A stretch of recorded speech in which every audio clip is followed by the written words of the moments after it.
BRS working president KTR మాట్లాడుతున్నారు. ఇప్పుడు అలా చూద్దాం. 2000 పెన్షన్ నేను ఇద్దరికి ఇస్తా, 4000 పెన్షన్ ఇస్తా, డబల్ ఇస్తా, ఇద్దరికి ఇస్తా అన్నాడు. ఆఖరికి ఆ ముసలోళ్ళకు కూడా మోసం చేసి 4000 పెన్షన్ దేవుడెరుగు, ఆ 2000 పెన్షన్ కూడా 2 నెలలకు కొట్టిండు అవకాశంటోడు. ఇక రైతు బంధు అంటే తమ్ముడు ఎవరు అంటున్నాడు పక్క నుంచి. భారతదేశంలో స్వాతంత్రం వచ్చిన తర్వాత రైతు దగ్గరికి వెళ్ళి తీసుకున్నోడే తప్ప, తీసుకున్న ప్రభుత్వమే తప్ప ఇచ్చినవాడేవాడు లేడు.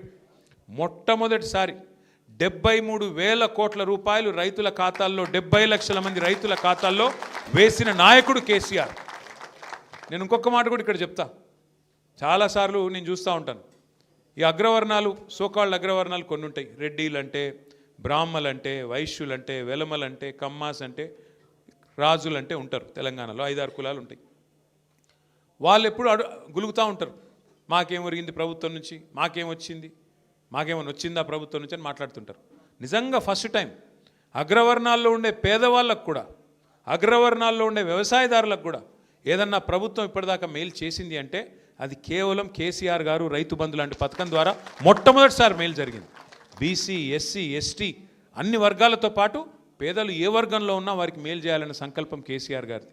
అట్లాంటిది రైతు బంధు కేసీఆర్ పెడితే టింగు టింగుమని నాటేసే కాలానికి డబ్బులు పడేది, ఫోన్లు టింగు టింగుమని మోగుతుండేది. మరి ఈరోజు ముఖ్యమంత్రి గారు డైలాగులు కొట్టినారు. 10,000 ఏందయ్యా, 15,000 ఇస్తా అన్నాడు. కేసీఆర్ గారు 2 పంటలకు ఇస్తే నేను 3 పంటలకు ఇస్తా అన్నాడు. కేసీఆర్ గారు భూ యజమానులకు ఇస్తున్నాడు, నేను కౌలు రైతులకు కూడా ఇస్తా అన్నాడు.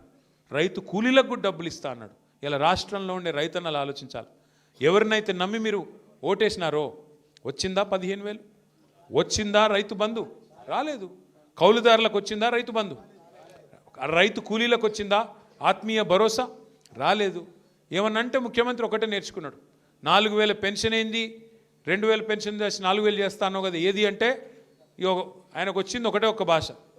ఇంగ్లీషు రాదు, తెలుగు రాదు, హిందీ రాదు, బూతులు వచ్చు.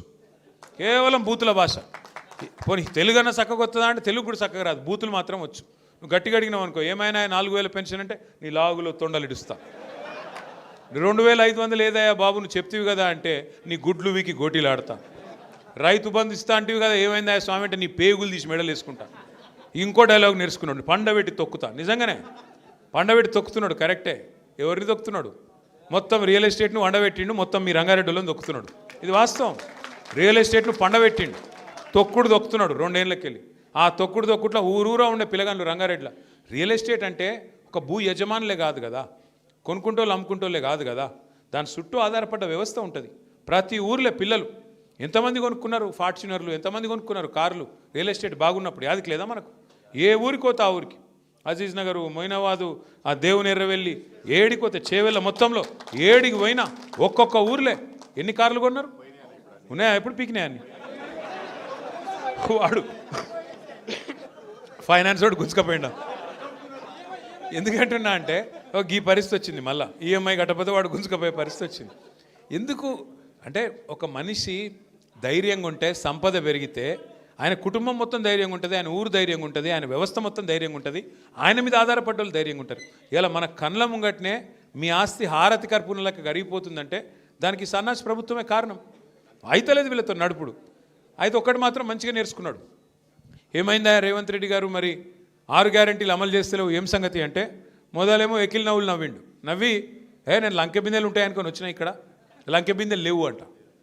ఇప్పుడు కొత్తది నేర్చుకున్నాడు ఒకటి. ఏంటిది? కేసీఆర్ అప్పుల పాలు చేసిపోయినాడు, అందుకే నేను చేయలేకపోతున్నా. ఒక్కసారి దయచేసి మనసు పెట్టి వినండి, ప్రతి ఒక్కరికి చెప్పండి.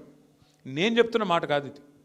భారత ప్రభుత్వం, కేంద్ర ప్రభుత్వం ఇట్లనే పార్లమెంటులో, ఎందుకంటే ఈయన ఇన్నిసార్లు చెప్తున్నాడు కదా రేవంత్ రెడ్డి గారు అప్పుల పాలైపోయింది రాష్ట్రం, అప్పుల పాలైపోయిందని చెప్తున్నాడు కదా, నిజమేనేమో అని చెప్పి ఒక బీజేపీ ఎంపీ కేంద్ర ప్రభుత్వాన్ని పార్లమెంట్లో ప్రశ్న అడిగిండు.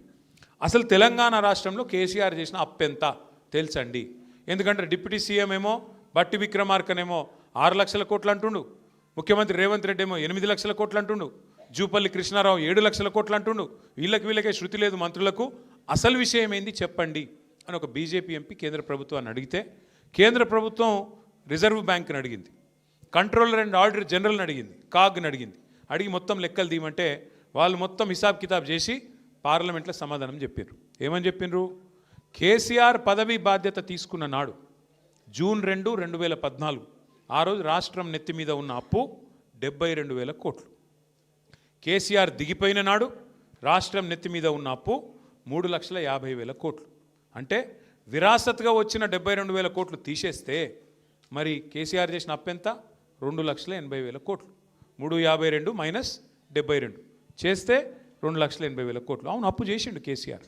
2,80,000 కోట్లు అప్పు చేసిండు. మరి ఏం చేసిండు? 2,80,000 కోట్లు అప్పు చేసి 73,000 కోట్ల రూపాయలు రైతుల ఖాతాల్లో వేసిండా వేయలేదా? జిల్లాకు ఒక మెడికల్ కాలేజ్, నర్సింగ్ కాలేజ్ పెట్టిండా పెట్టలేదా? 1022 గురుకుల పాఠశాలలు పెట్టిండా లేదా? కరెంటును